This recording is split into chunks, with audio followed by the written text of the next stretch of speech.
नमस्कार, आप देख रहे हैं 9 भारत समाचार। वरंगल के सांसद कडियम काव्या ने कहा कि पॉलिटेक्निक छात्रों के लिए उज्जवल भविष्य का मार्ग प्रशस्त करेगा और छात्रों को इसके लिए अध्ययन करना चाहिए। कार्यक्रम में वरंगल शहर में पॉलिटेक्निक कॉलेज में 28 करोड़ रुपए की लागत से बनने वाले भवन का भूमि पूजन किया। वरंगल के सांसद कडियम काव्या, विधायक नयनी राजेंद्र रेड्डी, के.आर. नागराजू, जिला कलेक्टर प्रवीण कुडा के अध्यक्ष वेंकटराम रेड्डी, पॉलिटेक्निक कॉलेज के प्रिंसिपल बैरी प्रभाकर, कांग्रेस जिला अध्यक्ष नायक ईवी श्रीनिवास और अन्य ने भाग लिया। इस अवसर पर सांसद कविता, विधायक नयनी राजेंद्र ने कहा कि सीएम रेवंत रेड्डी वरंगल जिले का सभी क्षेत्रों में विकास करेंगे और केंद्र से धन जुटाकर शहर के विकास के लिए भी काम करेंगे। तेलंगाना वरंगल 9 भारत समाचार से कैमरामैन महेंद्र के साथ अकरम की रिपोर्ट।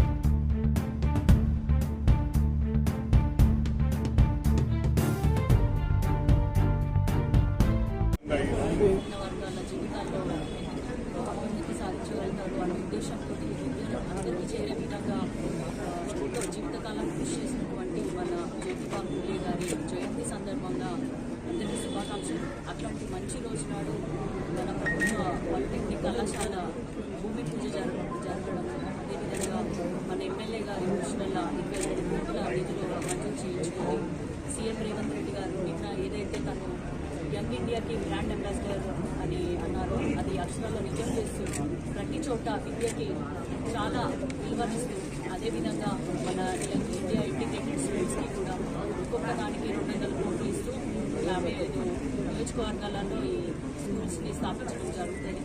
అదేవిధంగా ఇది ప్రభుత్వ పాలిటెక్నిక్ కళాశాలలో ఇక్కడ ఉన్నటువంటి ప్రజలందరూ కూడా పూర్వ విద్యార్థులు అని తెలుస్తుంది. అందరి కృషి వల్ల ఇప్పుడు ఇంతమంది ఇక్కడ ఉండడము, ఇద్దరు ఎమ్మెల్యేలు, నేను చైర్మన్ గారు, ఎమ్మెల్సీ గారు, కళాశాల ప్రెసిడెంట్, మా అందరిది ఏంటంటే టీం వర్క్. మన వరంగల్కి సంబంధించి ప్రతిదానికి ఒక ప్రత్యేకత ఉంది, ప్రతిదానికి ఒక హిస్టరీ ఉంది. ఈ కళాశాలకు కూడా చాలా గొప్ప చరిత్ర ఉంది. అదేవిధంగా వరంగల్కి సంబంధించి ఏ అభివృద్ధి కార్యక్రమమైన మన హనుమకొండ పాలిటెక్నిక్ బిల్డింగ్ని రీకన్స్ట్రక్ట్ చేయడానికి అలా ప్రారంభించడం నాకు ఎంతో చాలా సంతోషంగా ఉన్నది.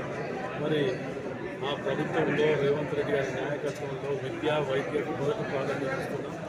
దాంట్లో భాగంగానే ఎమ్మెల్యే గెలిచిన తర్వాత మొట్టమొదట అడిగినది ముఖ్యమంత్రి గారిని పాలిటెక్నిక్ గురించి.